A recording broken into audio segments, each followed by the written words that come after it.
Hopefully the audio and visual quality is all right here. Let's try something. See how this works. What do you think? That's too much, isn't it? Behind me. I don't know. We'll go with this. A little abrasive, but what can you do? You're in a hotel. I didn't bring any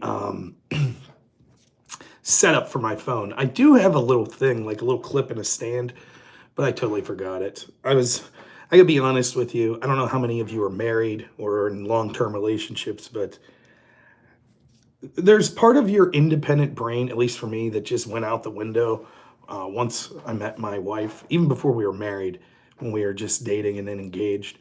Like if I go to a hotel without her, which is rare, I'm rarely, but I used to have to with traveling with debate and things. She basically packs things for me. So like she generously got all of my stuff ready. So I'm like a meathead. I'm sitting here, I'm like, oh, look, she packed me a phone charger, which I would have never remembered. So, and I have to say, it was a long drive. It was 4 hours. I did stop off once.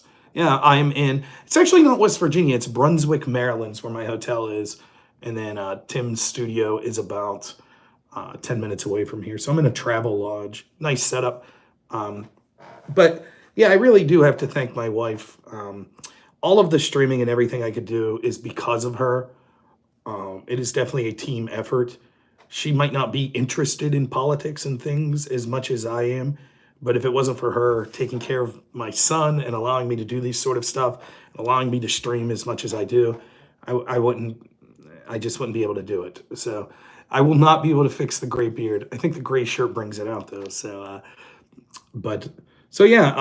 Not only did she watch my kid and allow me to do this sort of stuff in a team effort, she actually packs my bags for me, literally. So it's just one night. So I'm a light packer. If a pair of blue jeans split out on me tomorrow, I'm out of luck because I only brought one pair of pants. So, well, that's not true. I guess I wore a pair as well. So I have two pair of pants. But no, the drive down was pleasant.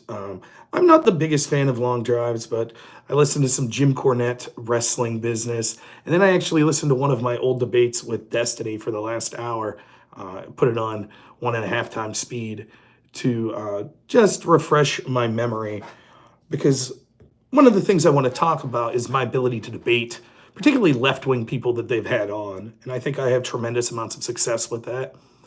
I think that even if you asked most lefties in the sort of online debate sphere, at this point, I think most of them would admit that I'm top tier when it comes to people on the other side. If you don't believe me, go look at that panel last night.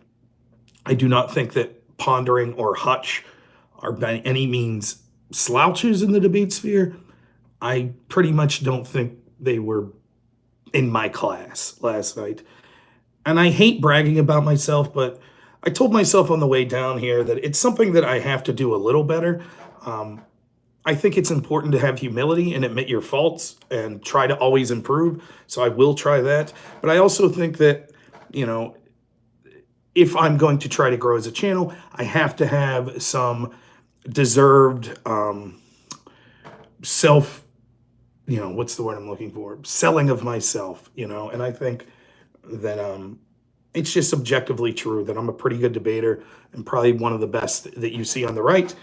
And it's a source of frustration for me because oftentimes when I see, especially now that I see, you're actually seeing mainstream outlets like Piers Morgan that are now bringing on sort of the online debate sphere type people like Destiny. And I don't think that the right necessarily is providing their best options. You know what I mean? When it comes to the people that are being presented on these larger platforms against them. I think Ben Shapiro did very well against Destiny. I think people like that are good, but he's built sort of a media empire outside of sort of the tag Discord. Oh yeah, I always forget to do that. I don't even know how to do that on the phone. Old Scotty says, can't stand your politics. Wanted to say wish you luck tomorrow. And yes, you're top tier to me. Thanks, Old Scotty. It really means a lot to me. And I will throw a bone to some people on the left. I've had quite a few people, including almost everyone last night that I debated, wished me well today.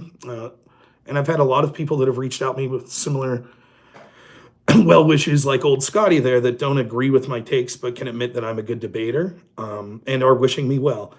And I will say, it is a fine line. There are certainly political arguments that I think are quite dire in this country right now.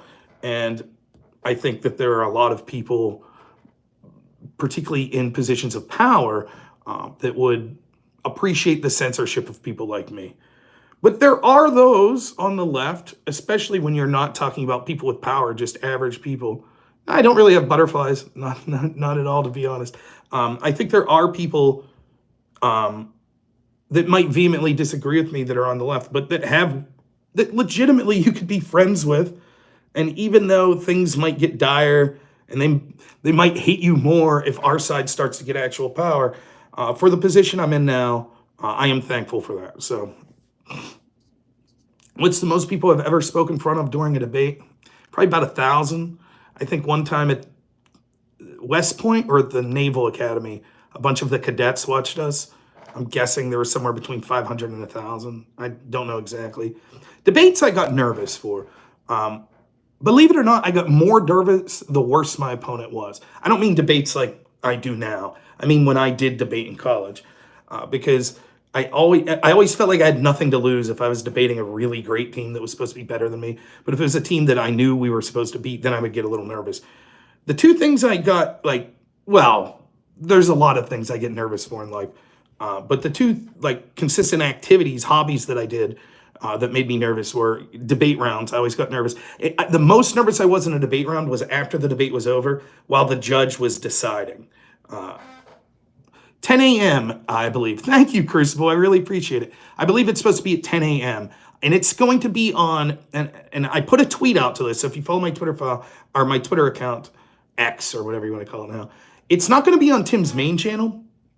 So the show is called Tim Pool's Culture War at Eastern time. No, we don't do Pacific time. What's that shit? No, we're Eastern time, baby. No, so it's going to be on, it's called Tenet Media. So if you go to YouTube and search, it's Tenet and then media. And that's Tim Pool's sort of channel that they're trying to bring different creators on. Who knows? Maybe I'll have a chance to be able to put a show up there once a week. Thank you, FTW. I really appreciate it.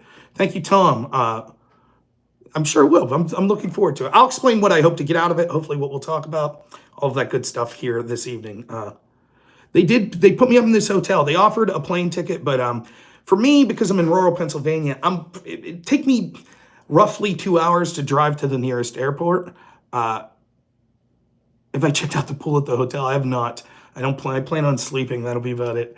I'll talk about the hotel in a minute, though. But yeah, so they offered me airplane ticket. They actually offered to let me stay for 2 nights if I wanted, but I said, unless I'm doing the late show tonight as well, I have no reason to stay. I'll just drive home.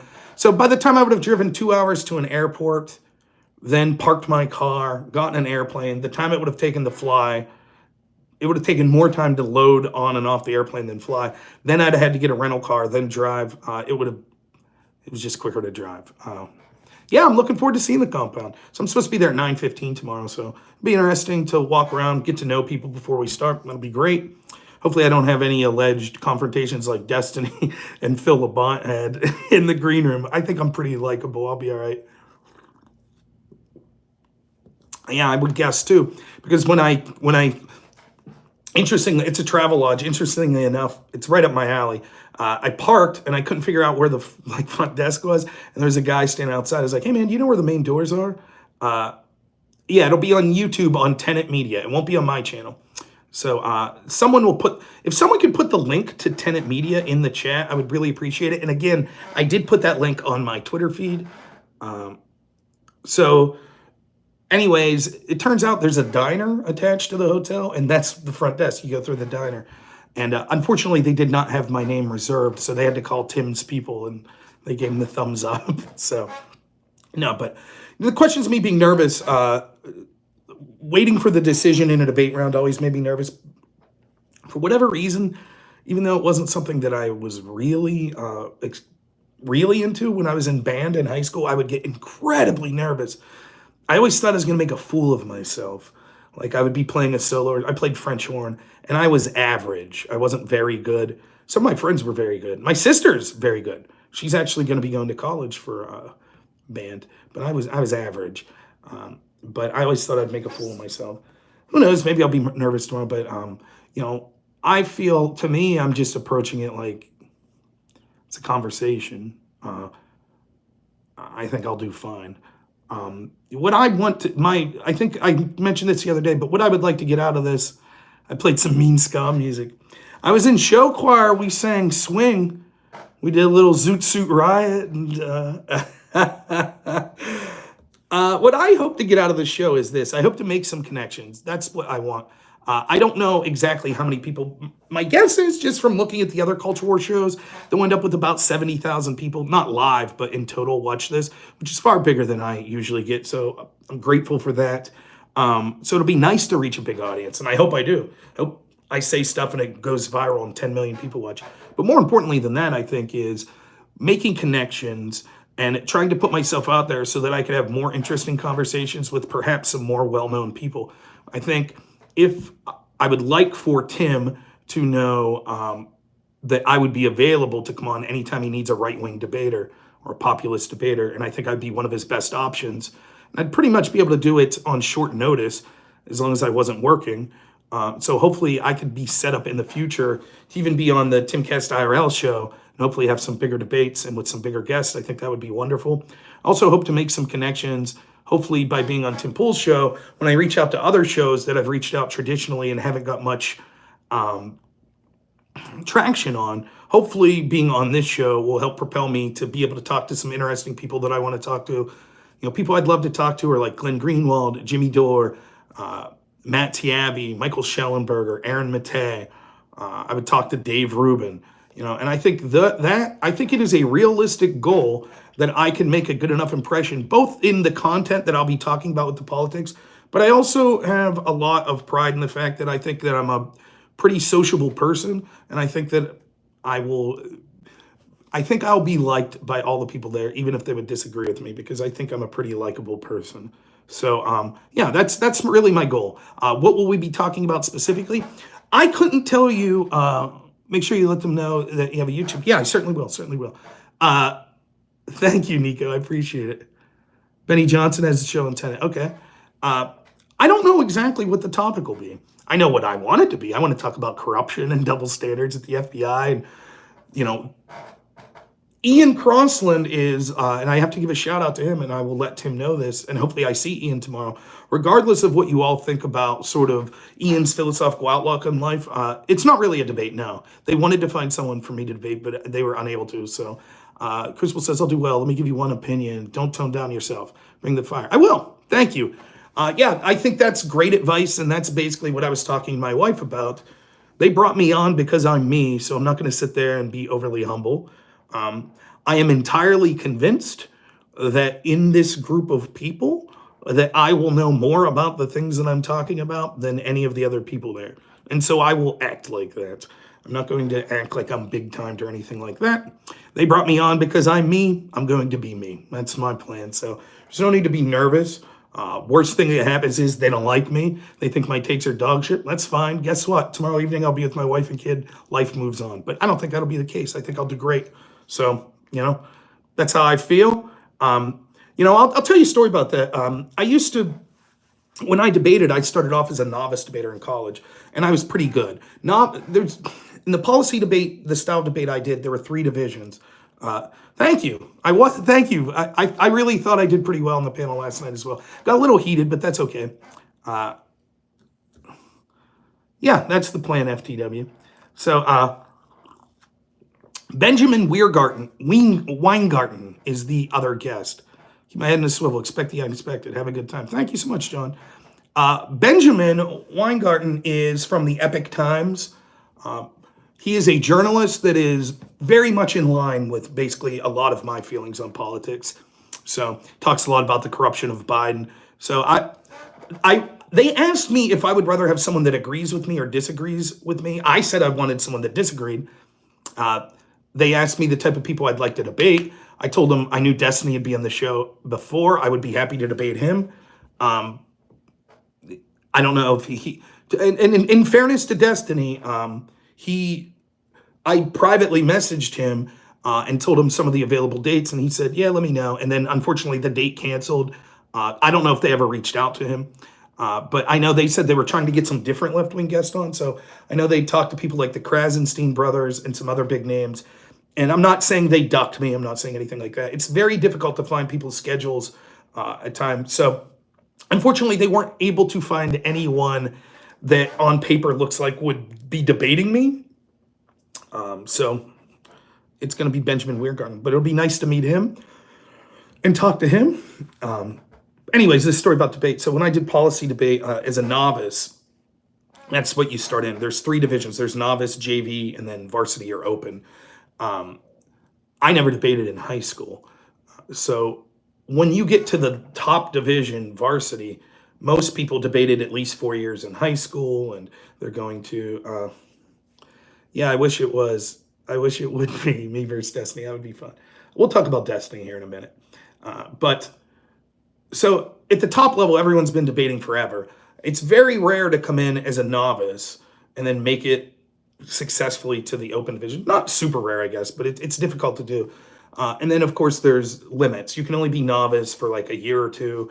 And once you win 1 or 2 tournaments, you're not allowed to be novice anymore. Then JV, there's other restrictions. And then varsity, obviously, anyone can debate at varsity. So you could be a no experience debater and debate varsity. You just get crushed. So anyways, I started off as a novice.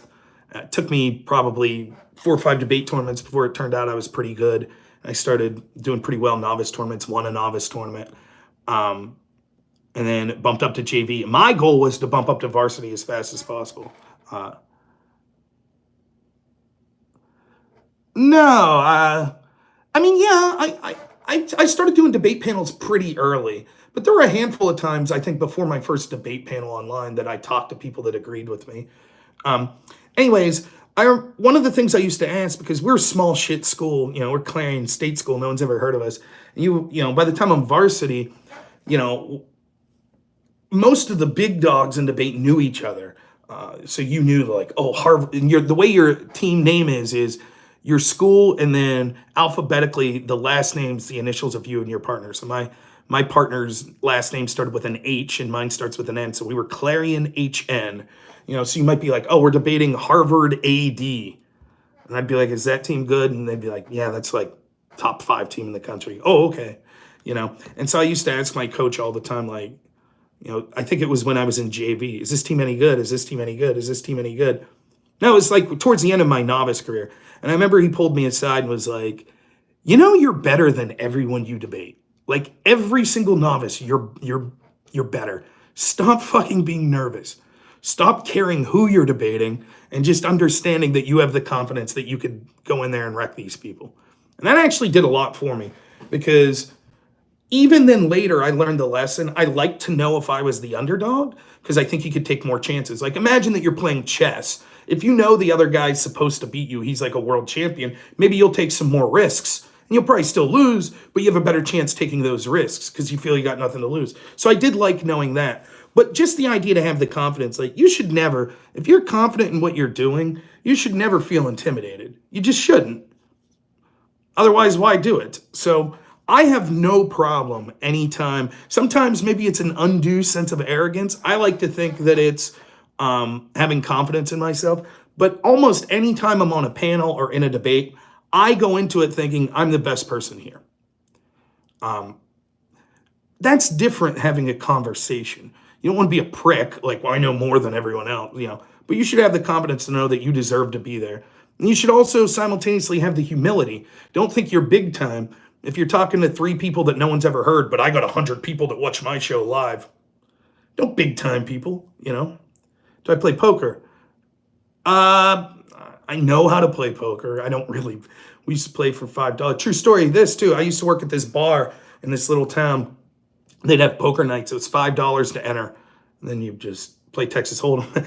Like my dad worked there too. A couple years after I left working there, the state troopers busted the poker game. They did it, man. They come in and got the like $40 of the pooled money. Woo, they got it. Fined the bar like $1,000 for illegal gambling, shitheads. There's Pennsylvania State Police for you, man. Busting that big crime. They busted to the New Bethlehem poker game. Woo, boy, all 12 people that put their $5 in. Shitheads anyways. But I digress. So what was I talking about? Anyways, the topics. So the way I think I got this invite was through Ian Crossland, who Ian is sort of a co-host at Timcast IRL. Ian had saw my video I did with Destiny outlining the Burisma scandal, and Kevin Sorbo was a guest on Tim Pool's show, and a bunch of people were like, hey, you were just mentioned on Tim Pool's show. I was like, really? And it had to do with my debate with Destiny on Burisma, and they were complimenting how well I knew about it. So then I reached out to Ian and Tim and didn't hear anything back. And the next evening, Ian was like, by the way, the name of that dude's Rob Noor. So Ian mentioned me by name. And I reached out to Ian, and he said, yeah, I don't do the booking for the show, but, Tim knows who you are. And I was like, cool. And then I asked Ian, I was like, well, I would love to do your show. And Ian generously had me on. I thought it was a great show. If you missed it, it's up on my channel and Ian's. It's probably easier to find on Ian's channel, to be honest. But thank you. I did make it safe and sound. And I had a great time talking to Ian. And I also talked to Ian on a Spaces that he held one time. So I would assume, because I've been invited on and they know me from talking about this Burisma stuff, that we'll probably be talking about the FBI, a two-tiered justice system. That would be my assumption. However, I will say that the producer, her name's Lisa, that reached out to me. Ian told her that I am a cultural historian. I don't know about that. So I hope I'm not being brought on under false pretenses. It's like, oh, could you talk to us about like sort of 1873 culture and what was going on at that time? I'll be like, oof. So we'll see. But that's why you get there early. I think with me and Benjamin on, the theme is going to probably be talking about sort of Biden's corruption, double standards of the FBI, things like that. What I hope it doesn't become, the one issue that I don't want to get bogged down on is Israel-Palestine. And I know that that's something that Benjamin, the other guest that's going to be on here, is really big. He's a big supporter of Israel and sending them weapons, which I don't agree with. I think that we should not be sending them weapons, but we also shouldn't be interfering. Let them do what they're going to do. I don't find that to be a very interesting discussion. If that's where it goes, that's where it goes. I'd prefer it not to.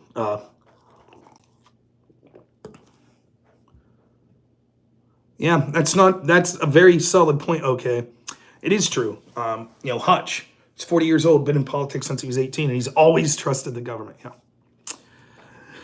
except Bush, right? Do I have free room service? I don't know. Not that I know. I'm not going to eat this late at night anyways, and I'll be checking out at like 9 in the morning, so I won't be eating anything. I assume that they would take care of me if I asked, but I'm pretty simple. I bought some beef jerky and some combos on the way. Do I meet beforehand to discuss what you're going to talk about, or do you just start when it starts? I'm supposed to be there at 9:15, and the show's supposed to start at 10. So my guess is we'll have 15, 20 minutes to hash out probably the sort of things that we'll be discussing. It's probably how it would go. But I know a lot of what Tim does is just he'll bring up like a news article from that day. Also, after I'm done with this, I'll just brush my teeth and shower and get ready for bed. I'll probably should read some X, because I don't know if any big news stories broke today. I've been driving all day. So I don't know. There's a chance that they'll be asking me like, what'd you think of that big story that broke yesterday? And I'll be like, I don't know nothing about it. I was driving in. I didn't have a chance to read anything. I can tell you all about Jim Cornette's feelings on AEW. I listened to a lot of that. By the way, I love Jim Cornette's podcast, but man, is he such a doofus when it comes to politics. That guy's got a case of TDS you wouldn't believe. But yeah, anyways, I'm looking forward to the show. I think it'll be fun. And, I'm trying to temper my expectations. I don't think that it's like all of a sudden, I'm going to have 5,000 people watching my show. Nothing like that. Sam Howell got traded to the Seahawks. There we go. That'll probably be the topic tomorrow. So, yeah, it could be. In Pittsburgh news, Pittsburgh sports news, I did read this morning, tonight was supposed to be Yammer Yager bobblehead night at the Penguins game. But I think it was in California, the truck with the shipment of the Yager bobbleheads was stolen. So unfortunately, if you had tickets to the Yager bobblehead night tonight, you're getting a voucher for a free bobblehead because the bobbleheads got stolen. So maybe that's what we'll talk about. That's how bad crime's gotten. Even Yager bobbleheads are no longer safe. What's Fantasy Football's decision tomorrow? Yeah, we'll see.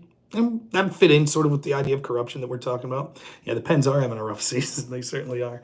I don't follow sports as much as I used to, but you know. But yeah, I think it'll be a fun show. Um, I don't know. Glad to have the opportunity. I think that, a reasonable expectation is to get a small bump in viewership after this.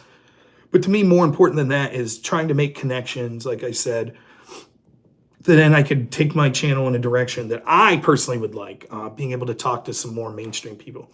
Also, as a secondary thing, I didn't know about this until this week when I found out I was definitely coming on the show and it was going to be on this Tenet Media channel. So Tenet, it looks like to me I believe it's, someone maybe could tell me in the chat, is this a media company that was created by Tim Pool?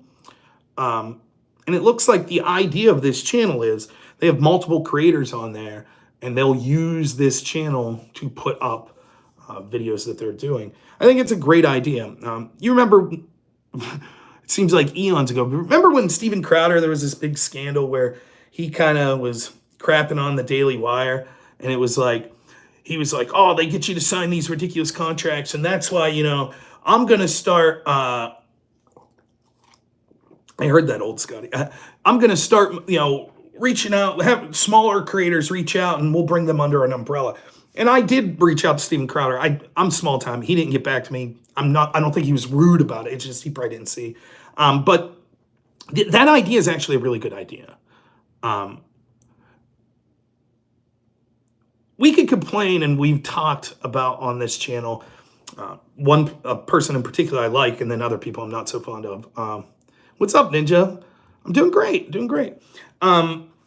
when we talked about Counterpoints, who's a right-winger, centrist right-winger, that went with a Democratic PAC and helped them get out the vote for Democrats to become more progressive, whatever. That aside, that idea is actually a really smart idea as far as that PAC goes. They should be reaching out to people with an online presence. I'm not saying that my channel is going to have the ability to tip an election, or even bigger streamers like Hassan's channel. I'm not saying it will have the ability to tip an election. But I believe as the mainstream media's influence wanes, social media, you can already see, is having a huge effect on our political discourse. And it intuits that individuals that have a presence on social media, such as those that stream, particularly in the political sphere, are probably in the years forward going to have more of an influence than they do currently. And I think that one of the mistakes I see Republicans making, and I talked about this when I volunteered for them, and I talked about it when I ran for Congress as a Republican, they are too mired in old election strategies of turning out the vote, placing calls, putting up yard signs, and to some extent knocking on doors. Those things can still be successful. It's not that you should get rid of those things, but you have to attempt to reach out in as diverse a way as possible. So in as many platforms as possible and to as many people as possible. And so you should be reaching out to groups that traditionally don't vote for you. You should, if you're Republicans, be reaching out to young people. You should be reaching out to single mothers. You should be reaching out to the inner city. And you shouldn't change your message. You don't have to do that. But you should be able to articulate why your message is still best for those populations, which I think you could make an easy case for. Even as much as I despise the leadership of the Republican Party, how the ideals of the Republican Party, of course the Republican Party will try to damage Trump, how those ideals are superior to the Democratic Party. You can't look at it short-sightedly and go, well, this election, we could maybe if we did that, we'd see maybe 0.5 percentage point bump. Well, that could make the difference. But even aside from that, for example, when I first set in my first meeting in 2020 to volunteer for Trump, when they were offering me this job at the county level, I set in on a voice call with some of the people that were running the show in Pennsylvania. And after I listened for like 40 minutes, they said, are there any questions? I said, yes. What are you doing to reach out to groups that traditionally don't vote Republican? And they said, like who? I was like, inner city people, minorities, single mothers, college students. And they told me, I'm not making this up. My friend Carlos was on the call with me. They said, we're not worried about those groups. We're going after the low-hanging fruit. When we got off the call, I told Carlos, yeah, we lost this election in Pennsylvania. I mean, if you're going to argue, why don't the inner city black people, why don't they ever vote Republican? Maybe part of the reason is because Republicans never even bother to try to talk to them. Now, I think you see that changing. But that same idea applies to sort of an online presence. And I think this is where it becomes arrogant in my part, and maybe selfish, maybe it's motivated by selfishness. But I think that I am capable with my message to reach people in a way that could bring moderate people or centrist people more towards our side. The problem I have is I have no connections. I have no production value. I just come on and talk. And that's my fault. It is. I could take the time to do that work, to have a better production value, to put the money in it, to put the time, but I don't. But where these progressive PACs are going right is they're like, we'll consolidate all that. We'll get these people together. We'll do that work, right? We just need the personalities. That's what we need. And so one of the things I want to talk to Tim, even if it's not on the show, thank you so much, Rush, that I want to talk to Tim about maybe behind the scenes, but it could be on the show as well, is I think he's in a position, it doesn't have to be me, I'm not saying that, but I think he's in a position where he could use Tenet Media. He had to fix the Wi-Fi, see? I think he could use Tenet Media and, some of his reach to sort of be a linchpin in connecting people and connecting a group of people so that we could get voices out there trying to affect on-the-ground issues in elections, as opposed to just having disparate people that are out there on their own,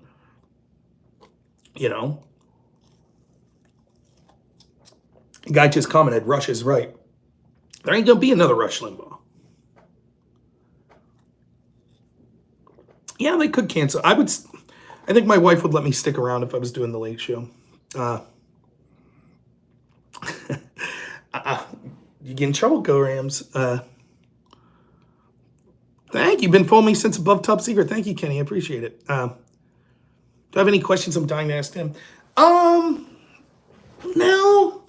For me, I'll always remember Tim, and I'll tell him this, from covering Occupy Wall Street. That's when I first heard of Tim. So what I was saying about Rush Limbaugh is the idea that there's going to be this media personality that is as influential and powerful to the right as him it's not going to happen. But what you can do is have a coalition of people. That's what needs to happen. Where is that right now? You have Tucker. You might not like everything Tucker does. I don't agree with everything Tucker does. But he's certainly influential. But Fox News? I'm not going to big time anyone. No. And then the alternatives of Fox, Newsmax, Breitbart. I mean, they all have things that are good about them in their own way. But that's more traditional media. Elon, right? The wave of the future is going to be less legacy media and more independent stuff, like Tim Pool's show. And so I think a consolidation of voices is something that would be a really good idea. So who knows? Hopefully I'll be able to put that bug in his ear. And I think that he's in a position that he would have resources, but more important than resources, connections, where he's built up enough goodwill with enough cast of diverse guests, many of which are all pushing sort of for the same right-wing or populist politics, that I think that could be an interesting area to go. So... But any specific questions, suggestions, anything people have?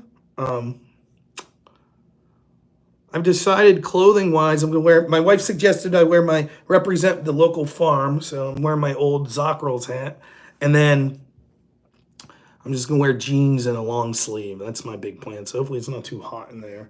But that's about it. I'm excited, though. I'm looking forward to it. And I will say, regardless of what happens, it was a goal that I set for myself that I thought would be achievable to get on Tim Pool's show. So I like the gray hat. Thank you very much, Courtney. So it'll be nice to finally be on there. One of the things is, I'll admit, I said this one time a long time ago. I can't remember who I was streaming with, but I had mentioned this. Whoever I was streaming with was someone I like. Might have been Fabian or someone else. And I honestly have no animosity towards people that, I'll talk about that in a second, Kenny. I have no animosity to the people that have bigger shows than me, whether they be right, left, or anywhere. I don't care. I can acknowledge that there are factors that are outside of my control that keep me, the Tradwife did fact. There are factors out of my control that keep my channel down, such as manipulation of algorithms, censorship, demonetization, etc., etc. Thank you, Minuteman. I think I will too. Thank you.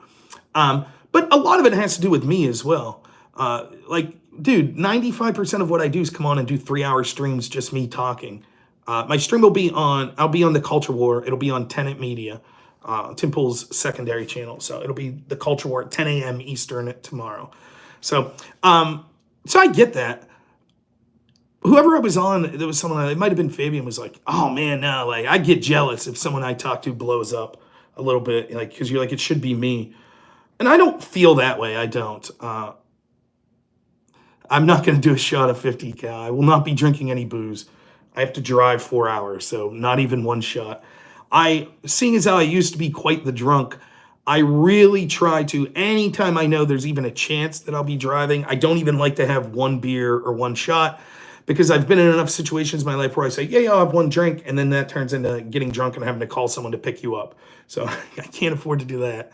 So no booze at all for me. Water, maybe if I'm feeling frisky, a diet soda or something, but that'll be it for me. What was I saying? So I wouldn't mind, for example, my friend Aircraft Sparky. Aircraft's a great guy. If tomorrow Aircraft blew up, right? And Glenn Beck calls up and goes, how would you like a show in the Blaze? And blah, blah, blah. I'd be happier in hell for him. But the one aspect where I do get a little, I don't know if jealous is the right word, but when I see people get invited on big shows for debates, and I just think God, I could have done better for our side. So when I saw Charlie Kirk debate Vaush, I was like, on Tim Pool's show, I was like, come on, I would have loved to come on and debate Vaush. Or when I saw, even though I love Alex Jones, when I saw Alex Jones, Glenn Greenwald, and Darren Beatty debating the Krasensteins and Destiny on January 6th, and I'm just sitting there oh my God, I would have tore this debate up. How do I never get an opportunity to do this stuff? Now, the funny thing is, it sounds like such a dick thing to say, because I also know one of the things that I always kind of roll my eyes at a little is when I'll get comments on debates I've done, hey, Rob, I like you and I thought you did good, but here's how I would have done better. And I'm like, great, then do it. It's not that simple when you're in the middle of a debate, oftentimes. So maybe I sound like that now. I sound like I'm trying to be I'm the man. And, I know that's not the case. I'm not saying I'm the best debater at everything. But oftentimes I find, I think Alex Jones is wonderful. I would love to get on a show and to talk with Alex Jones. I would love it. It would be amazing. And my wife would love and hate it at the same time, because she thinks Alex Jones is a funny maniac, which he is. But I think he's brilliant in a lot of ways. I don't know that he's a good debater, because he's more of we're just going to get drunk and have fun. And obviously these people are evil fuckers, fuck them. It doesn't necessarily make for the best debate tactics. Funny, entertaining, so I'm like, shit, I wish I'd have been on here with Glenn Greenwald. I think I would have nailed it. But maybe we'll talk some January 6th tomorrow. It'll be all right. So topics, I mentioned this before. I'm not quite sure what the topics will be. My guess is we'll be talking about FBI corruption, double standards in the legal system, Biden corruption, things of that nature. Would be my guess. But we'll see wherever they want to take it. I'll obviously try to steer in a direction that I like. After all, they brought me on because they enjoyed the things I was talking about. So that's the stuff I talk about. Happy to see that my friend from the Crucible, Andrew Wilson, it looks like, will be doing Culture War in the future as well. And he got an invite to also be on Tim Pool's show at some point in the future. So originally I thought, my wife was like, hey, is Andrew the guest that's coming on with you? Which would have been fantastic. How well read am I on Hers Report? Decently. I think I'm decently read on it. I read the vast majority of it. It's been a couple weeks, but I'm okay with it. I have the key points that I think are the most important things in it. And I watched a reasonable amount of Hers testimony. Do I think Alex Jones is brilliant? He absolutely is brilliant. You don't think Alex Jones is brilliant?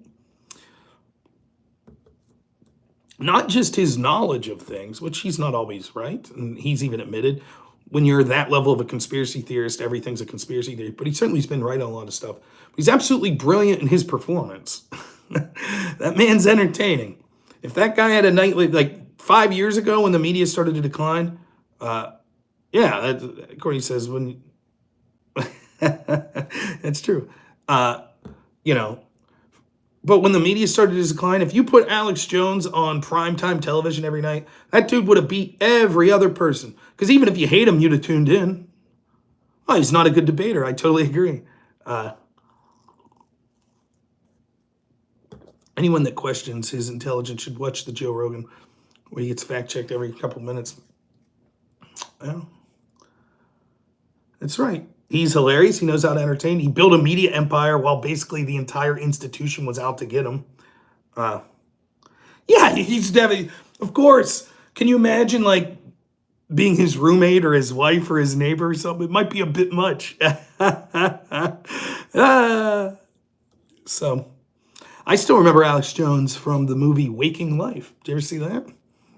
Joel Linklater, is that who it was? But Alex Jones has a part in that movie. Interesting watch. He gives a little speech. It's animated, but it's interesting. Let's see. I told myself I'd stream for an hour, so we got 20 minutes. He does have an amazing memory. The problem is everyone remembers the crazier shit that he says, you know. But there's a lot that I learned from him. Like, for example, the Project on New America Freedom, PNAC, right? The fact that, what was it, in like 1999, this group that has a bunch of former like government officials that work in it, bureaucrats and what have, wrote a memo that suggested flying airplanes into the World Trade Center. I mean, that's insane. I never heard of that until, and he shows that, right? You could look that document up, that exists. I don't know how he digs this shit up, you know. But again, you can't take it all at face value because then he's wrong about stuff too. So so you couldn't remember his kids' names, the kids' middle names. He literally testified that because he ate too much chili. I don't give a shit though. I'm telling you right now, Alex, if you see me on Tim Pool's show tomorrow and you go back and you watch this video, I love you, man. I would happily do a show with you. Yeah, well, Bill Cooper. Yeah, the OG. I know. But he was great. Gunned down by police. Bill Cooper. Look that up. What a tragedy. Yeah, I haven't seen much. I know that this Fannie Willis stuff's supposed to come down tomorrow. I predict they'll leave her on the case. I'll shout Alex out. No problem. Here's another thing, right? Like, I don't know. I got to be careful. I don't want to overstep my bounds. There's a lot of people I would like to recommend to Tim. Be like, hey, my friend Drone Tech, he'd be great to have on. My friend Aircraft Spark, he'd be great to have on. But I don't want to sound like I'm some no-name who's getting a shot to come on here and it's like, hey, now let me tell you who you should have on. Like, that seems a bit presumptuous. I don't know what I'll be doing like that. Go talk to my friend Fabian Liberty. I said, he's got a whole PowerPoint on how Joe McCarthy was right. And he was. He actually was. He was a dick. He maybe overreached in some cases. But he was right that there was an infiltration of communism. Look up Yuri Brezhnev, you know. Thank you, Kenny. You watched one of my debates with Destiny.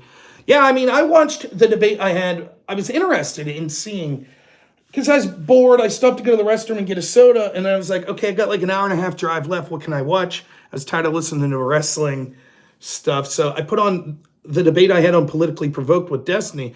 Just wanted to see how that was like late 2021, I think. I wanted to see how accurate I had been with a lot of what I was saying. And I think I nailed it.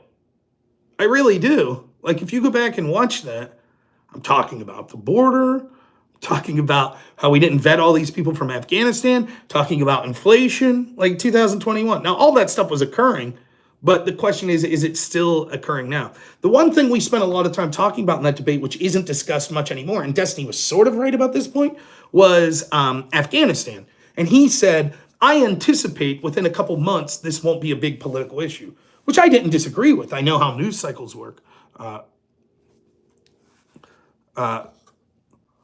Thank you, Tiku. I appreciate it. Yeah, I think I do very well against Destiny as well. Having said that, I will have to say this. I know people don't like Destiny. I don't know his personal situation, nor do I give a shit. Will Ian be on this episode? I don't believe Ian usually does the culture war. I could be wrong, but I think it won't. Usually it's just Tim and then his guest. I don't know how many of the other co-hosts are usually there. We'll see, though.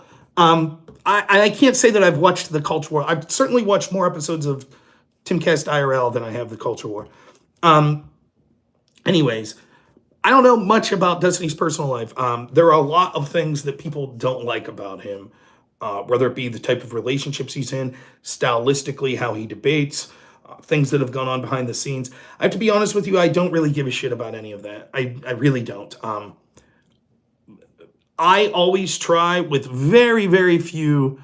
Yeah, it's different than Timcast. It's Tim's other show. Is it subscription? No, Timcast. It's on Tenet Media, Tenet Media on YouTube. That's what it'll be. Anyways, what was I saying? Oh shit. I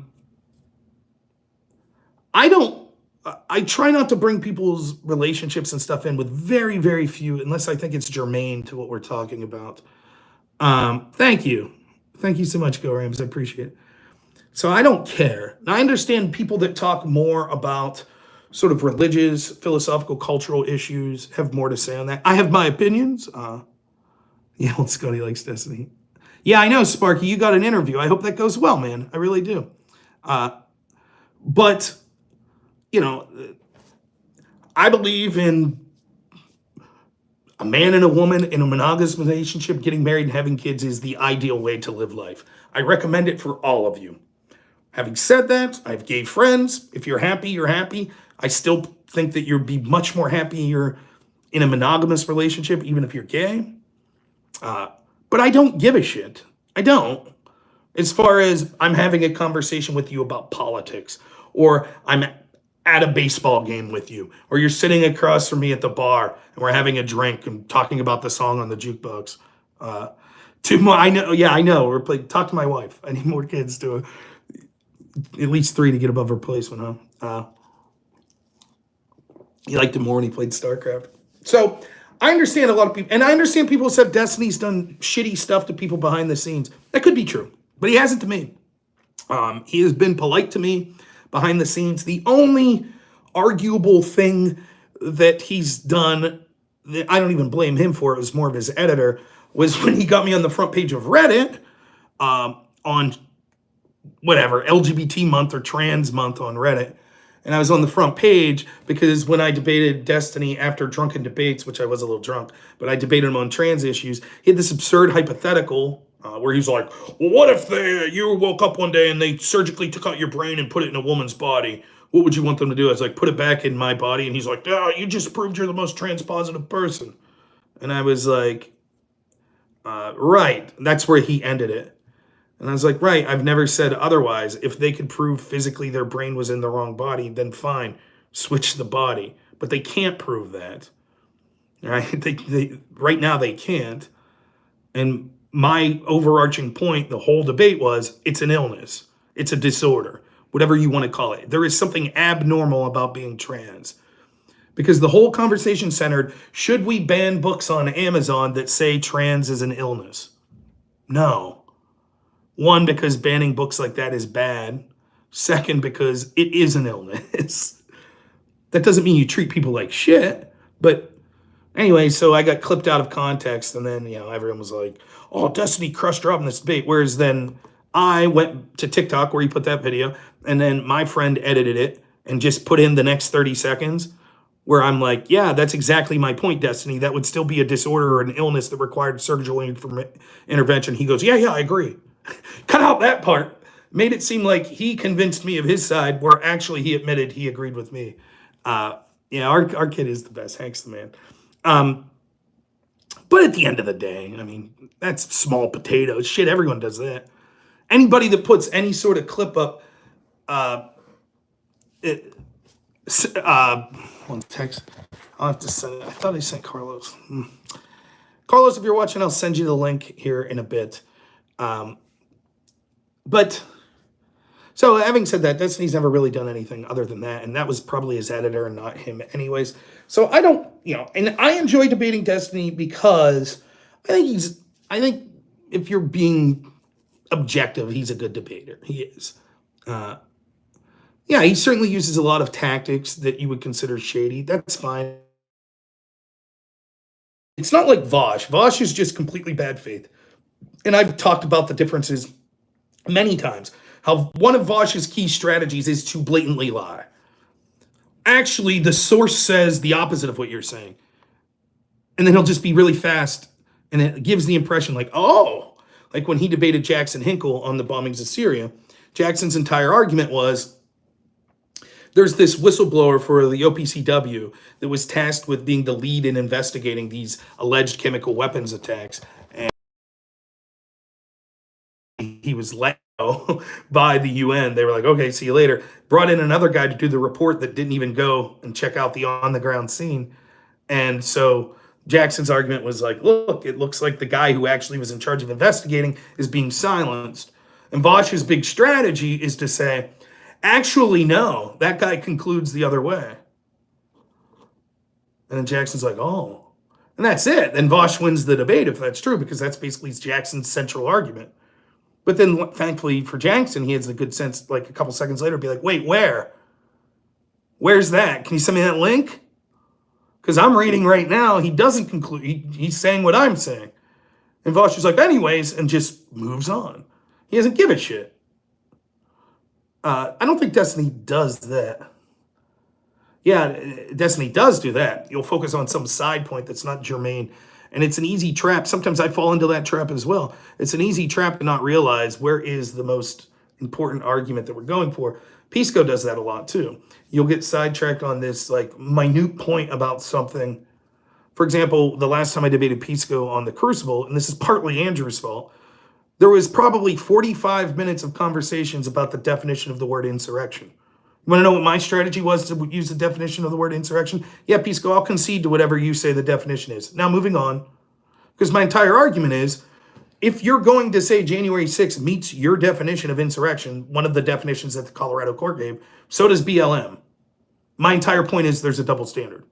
So I don't have to have an alternative definition than you. My definition personally would say, I don't think the majority of BLM was an insurrection. I also don't think January 6th was an insurrection. But if your definition is, no, here's my definition, that's basically a group of people that engages in violence or a threat of violence for a political change, yeah, that pretty much explains every protest movement in this country since the Vietnam War. But unfortunately, because Andrew said, and I like Andrew, don't get me wrong, I think he said, let's get down to what the definition of insurrection is. And there we went, 45 minutes. Had nothing to do with the debate. And it's like, I'm just rolling my eyes. I'm like, here we fucking go. But there's nothing you can do if the moderator takes it there. So, so anyways, having said all of that about Destiny, I enjoy debating Destiny. And here's the thing. How many big streamers on the left debate me? Vaush never would. He did it like twice on panels. He wouldn't debate me one-on-one. In fact, when he was on the Crucible as a guest, and super chatters were asking him specifically to debate me, he pretended to not know who I was. Then when I called in and my face came in, he went, oh shit, because he knew who I was. He wouldn't debate me one-on-one. I don't want to debate him now anyways, because I feel that I don't really feel like, talking to someone with his, shall we say, proclivities in viewing entertainment. Leave him stew in that shit for a while. I still find it more offensive that he's cheered on shooting Patriot Prayer people, but who am I?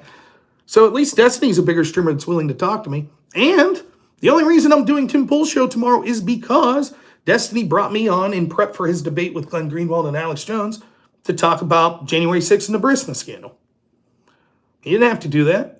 He did. So, in a roundabout way, I have Destiny to thank for the fact that I'm doing this show today. I hope it bites him in the ass, because I hope I become big and then start to influence people of how wrong the politics of people like Destiny are. I forget that dude that some TikTok guy, Aftershock, set up a debate. That guy was, those TikTok debates I did were absolute trash. Those people suck. But wonder how they're doing. Their lefty hero Biden and the Democrats are signing that TikTok ban bill. Wonder how that makes them feel. Dudes that botted their way to success on TikTok. You did it. So yeah, I don't take on the Wiki Warrior. Who the hell's that? What are you upset about?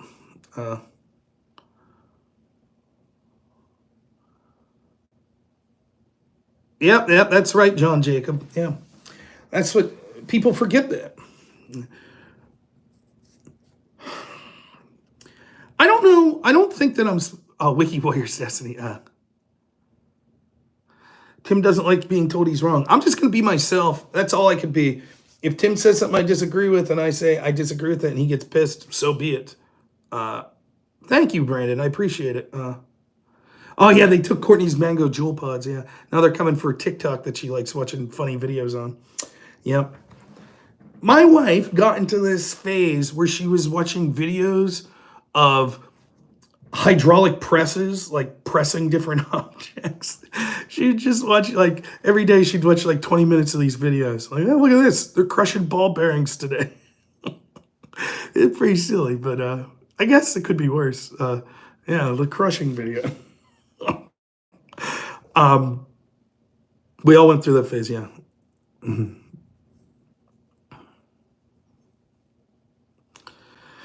Yeah, well, I'm not going out of my way to disagree with Tim Pool by any means. I think he probably will agree with a lot of what I have to say. But again, I'm not gonna, all I could do is be honest. That's it.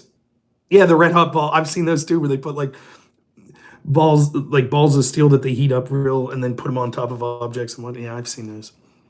Our friend Bob got us into watching this guy. What was his name? Steve 1989. He eats old rations. Let's get it on a tray. Ready for fence posting. I'm not worried about it. Again, all I could do is be myself. So if he gets pissed off because I disagree with him, that's life. I'm not too worried about it. I think it'll be just fine. Yeah,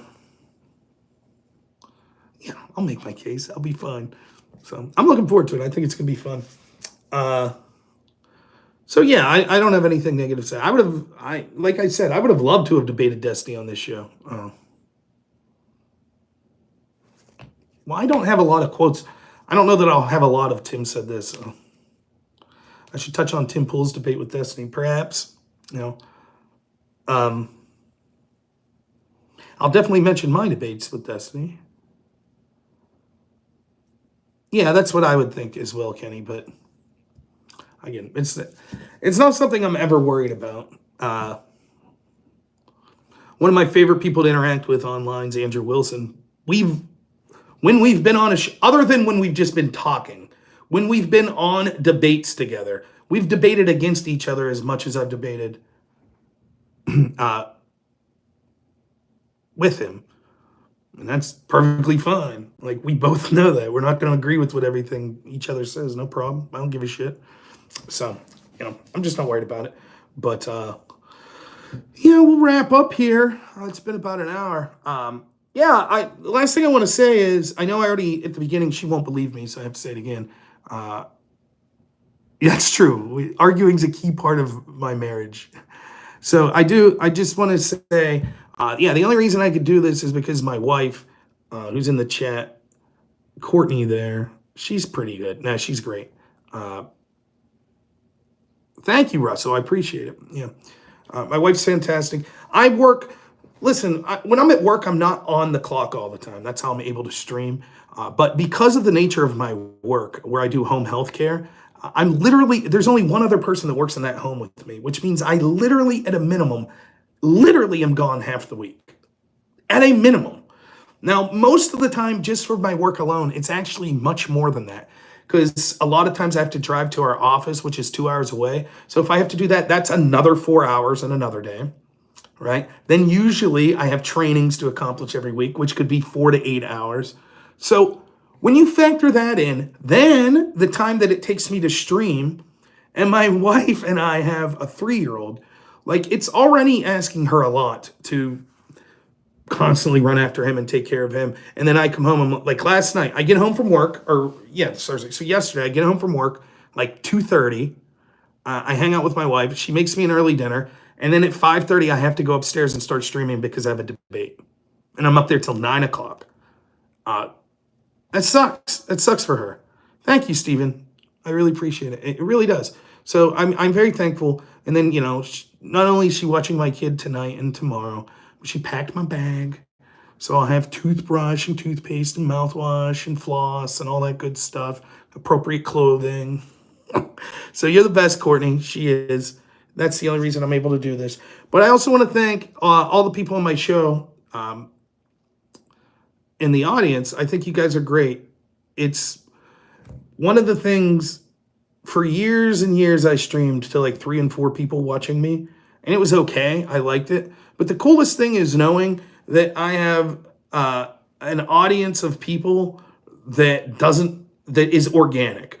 It wasn't people that just agreed with me and they'll always agree with me. It's people that'll tell me when they think I'm wrong. People that won't get pissed off and just leave the channel when I disagree with them.